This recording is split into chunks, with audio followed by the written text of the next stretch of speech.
जय हिंद दोस्तों, वंदे मातरम।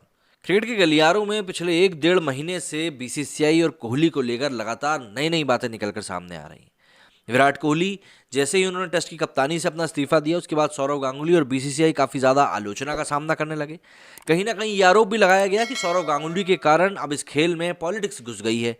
ये आरोप भी लगाया गया कि भाई बीसीसीआई नहीं चाहता था विराट कोहली कप्तानी के साथ कंटिन्यू करें, इसीलिए इस प्रेशर में आकर कोहली ने इस्तीफा दे दिया। कई बातें ये भी हुई कि क्योंकि कोहली को साइडलाइन लगातार किया जा रहा था, इसलिए उन्होंने कप्तानी से हटने का फैसला किया और ये चाहते हैं अब कि वो अपनी बल्लेबाजी पे फोकस करें। हालांकि जिस तरह से टीम इंडिया के हालात एकदम से बदले हुए दिख रहे हैं, साउथ अफ्रीका की सीरीज से जो परिणाम निकलकर सामने आ रहा है, टेस्ट सीरीज के बाद वनडे सीरीज को भी गंवा दिया है, उससे कहीं ना कहीं टीम के लचर प्रदर्शन के ऊपर अब सवाल उठना शुरू होंगे ही। क्योंकि ना तो बैट्समैन में दम दिख रहा है और ना ही गेंदबाजों में दम दिखाई दे रहा है। और वो किलर इंस्टिंक्ट जो कि टीम इंडिया की पहचान हुआ करता था, जिसमें कि वो ऑस्ट्रेलिया के घर में जाकर ऑस्ट्रेलिया को भी हरा के आ जाने की मद्दा रखते थे, वो भी अब कहीं ना कहीं गायब दिख रहा है। ऐसे में सौरव गांगुली के ऊपर एक और बड़ा आरोप लगा था कि वो विराट कोहली को नोटिस भेजने वाले थे। इसी के जवाब में उन्होंने कुछ बातें कही और साथ ही साथ सोशल मीडिया पर ये जो बात घूम रही थी, उसके बारे में भी जरा बात करते हैं। बीसीसीआई अध्यक्ष सौरव गांगुली ने उन खबरों को खारिज कर दिया है जिसमें यह दावा किया जा रहा था कि दक्षिण अफ्रीका के भारत दौरे से पहले पूर्व भारतीय कप्तान विराट कोहली को उनके एक बयान की वजह से कारण बताओ नोटिस भेजना चाहते थे। गांगुली ने न्यूज एजेंसी एएनआई को बात करते हुए बताया कि उन्हें लेकर जो खबरें चल रही हैं वो बिल्कुल भी सच नहीं है। बता दें कि एक दिन पहले मीडिया रिपोर्ट्स में यह दावा किया जा रहा था कि सौरव गांगुली दक्षिण अफ्रीकी दौरे पर रवाना होने से पहले प्रेस कॉन्फ्रेंस में विराट कोहली के वनडे कप्तानी से हटाने को लेकर दिए गए बयान से काफी नाराज थे। दरअसल इस प्रेस कॉन्फ्रेंस में पूर्व भारतीय कप्तान कोहली ने बीसीसीआई अध्यक्ष और अधिकारियों को अपने एक बयान के जरिए एक तरह से झूठा साबित कर दिया था। दक्षिण अफ्रीका दौरे पर रवाना होने से पहले बीसीसीआई ने एक प्रेस कॉन्फ्रेंस रिलीज करके अचानक विराट कोहली की जगह रोहित शर्मा को टी20 के बाद वनडे का भी कप्तान बनाने की जानकारी दी थी।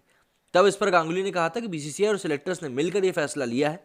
बीसीसीआई ने विराट से गुजारिश की थी कि वो टी20 कप्तानी नहीं छोड़े, लेकिन वो इसके लिए राजी नहीं हुए और मैंने अध्यक्ष के होने के नाते खुद उनसे बात करी थी, लेकिन टी20 की कप्तानी छोड़ने का फैसला वो कर चुके थे। ऐसे में सिलेक्टर्स व्हाइट बॉल क्रिकेट में एक ही कप्तान चाहते थे, इसलिए रोहित को अभी जिम्मेदारी सौंपी गई है।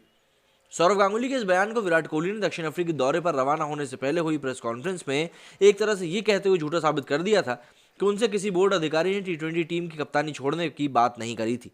इतना ही नहीं, उन्होंने वनडे कप्तानी से हटाने पर भी चौंकाने वाली बात कही थी। कोहली ने कहा था कि दक्षिण अफ्रीका के खिलाफ टेस्ट सीरीज चुनने के लिए सिलेक्शन कमेटी की मीटिंग हुई थी। इस बैठक में 1.5 घंटे पहले ही मुझे कप्तानी से हटाने की बात सिलेक्टर्स की तरफ से कही गई थी। इससे पहले मुझसे किसी ने इस सब्जेक्ट की ओर बात नहीं करी थी। मुझसे कहा गया था कि 500 सिलेक्टर्स ने यह फैसला लिया है कि अब मैं वनडे कप्तानी छोड़ दूं। विराट के इसी बयान के बाद से ही कोहली और उनके बीच रिश्तों में खटास की खबरें लगातार सामने आ रही हैं। बीते हफ्ते विराट ने दक्षिण अफ्रीका के खिलाफ टेस्ट सीरीज गंवाने के बाद अचानक टेस्ट की कप्तानी भी छोड़ दी थी। उन्होंने तब सोशल मीडिया पर एक लंबा चौड़ा पोस्ट शेयर करके अपने इस फैसले की जानकारी दी थी। तब भी गांगुली ने यह कहा था कि विराट कोहली का टीम इंडिया की कप्तानी छोड़ने का फैसला निजी है, बोर्ड ने इस विषय पर बात उनसे नहीं करी है।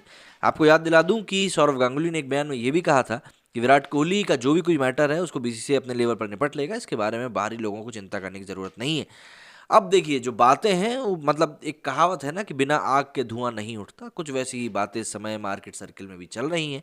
अब बातों का क्या है, बातें तो भाई अब चलती रहती हैं। खैर, आपका इस बारे में क्या कहना है मुझे कमेंट करके जरूर बताइएगा। मेरे इस वीडियो में फिलहाल इतना ही। जय हिंद, जय भारत।